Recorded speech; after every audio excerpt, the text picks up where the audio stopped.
So I am finally talking about John Wick Chapter 3 Parabellum, the final piece before John Wick Chapter 4, which just came out recently. And the week I released my reviews for John Wick and John Wick Chapter 2, that week got kind of weird, and I fell off the proverbial horse, so to speak. And this semester of college has been really busy for me. It's been insane, honestly. And, part of it has made me realize that I need to change majors, and I've had to go through that process. And all throughout that, I've been trying to get back to this, but never finding a proper moment to do so. And I wasn't completely dead on my YouTube channel before this. So, I've answered comments, and I actually made my first YouTube post when I went to go see John Wick Chapter 4. I made that post the day that I was watching it. But hopefully this week seems to be lighter. It seems to be, since we're getting to the end of the semester, we're getting to finals, it seems like I have a bigger space of time to make some more videos. So that's what I'm going to try to do. I'm going to try to get some more videos out there before finals. But now let's get on to Parabellum. After shooting a member of the High Table on continental ground, John Wick is on the run with a $14 million bounty on his head. On his own, and with the excommunication denying him special aid, Wick must face off the most ruthless of killers. One of the absolute best things about this movie is the opening scene, the intro, that it picks up exactly where we left off in Chapter 2. And it's a moment where John Wick has 1 hour left before all these services are cut off from him. And just with this whole sequence, you feel the sense that time is running out. It's much more, I would say, compelling than what Chapter 2 was. That there's a more flow to the story, to the point where you get a scene where John Wick is getting a surgery. But he's getting it at a point where he has just a few minutes left before the surgeon can no longer operate on him, because the surgeon is connected to the Continental. So even this usually small scene in an action film, and a hero tending to their wounds, is affected by this ticking clock. And just this whole intro is just action sequence to action sequence to action sequence. And it keeps a thorough momentum throughout. That combined with the quality of the action, like if I was grading the individual sections of films, this would be an A+. Of course, I mentioned this with the first two, and it's beating a dead horse by this point, but the action is still awesome. And this film also manages to introduce fresh styles of it, where it's not just the gun fu anymore. You get the introduction of knives in this long take of John Wick and these people throwing knives at each other, and for a while the camera doesn't cut away from that. But also incorporated into that is the different ways that John Wick kills people. You get more glimpses of that. There's a scene where he beats the hell out of somebody with a book inside a library. That was just so creative and much more brutal than I would have pictured that scene happening.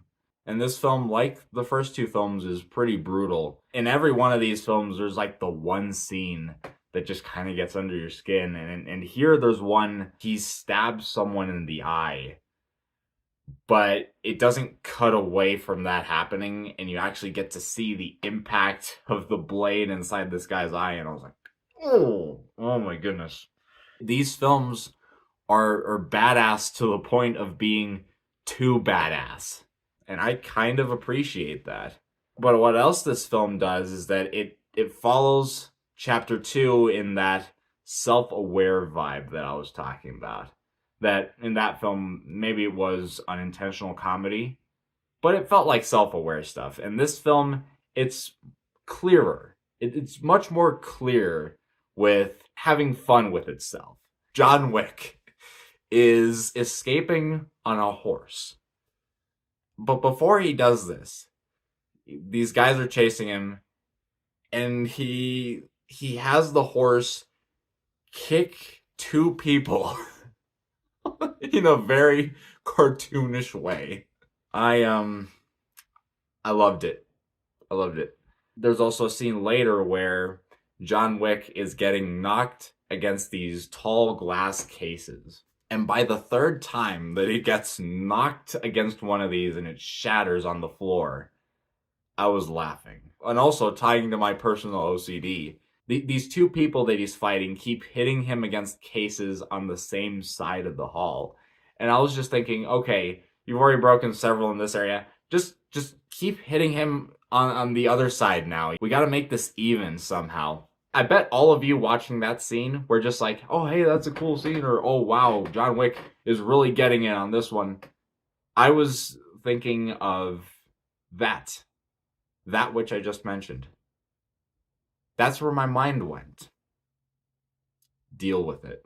But just as this film continues its great action, it also adds a few new things to the story, where here you get a sample more of John Wick's backstory, and more in regards to this Ruska Roma crime syndicate that he was a member of. And it was just interesting to see that with all this world building that we've had with these first two films, there was still slightly more to give. There was still slightly more to learn about John Wick. A bit more of his origin story, a bit more of where did this killing machine actually come from. But then you also get his relationship with Halle Berry's character, which is a very interesting addition to this franchise. And she actually steals an action sequence.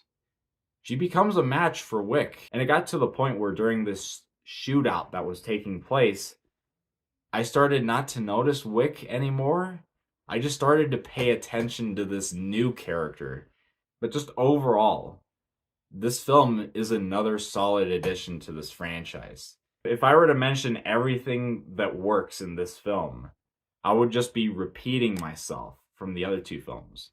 Of course, there's entertaining gun action. Of course, there's this interesting world that's, at this point, very rich. That there's a lot of conflict. Of course, Keanu Reeves is John Wick. He is so good in these films. You made your point. You have earned my fealty. Matter of fact, I'm gonna shove so much fealty up your ass it's gonna come spilling out of your mouth. And I gotta reiterate, the opening of this film, I was like, wow, this is the first great John Wick film. And it had so much buildup, so much momentum to it, that I was like, oh my gosh, how are they going to keep this up?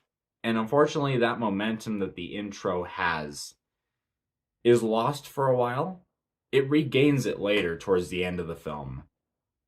But where it loses it is mainly with the introduction of this villain character, this adjudicator that's sent from the high table to figure out the situation with John Wick, talk to a bunch of people that had connections to him, and everything going on with that character. Whenever it cut back to that storyline, it just got less and less interesting every time, and I just wanted the film to go back to John Wick. And just in general, this franchise has struggled with villains. This person was easily my least favorite of the bunch. But also when you go to the use of other plot lines in this film, where you get the addition of the Ruska Roma, you get the addition of Halle Berry's character, and they're introduced towards the beginning of the film. And then at a certain point, they're just not really talked about anymore. Especially in regards to Halle Berry's character. And having seen Chapter 4, I can definitely say they just kind of dropped this character. And it was just strange. It was odd. And in a few ways, this film felt like a filler chapter. And maybe the writers knew that. It's adding a few more things about this world, sure. But not in a way that I felt was organic. Not in a way that I felt flowed. It felt more like, okay, here's point A, the beginning of the film, and here's point B that we need to end it with. And then they kind of just threw some stuff in there.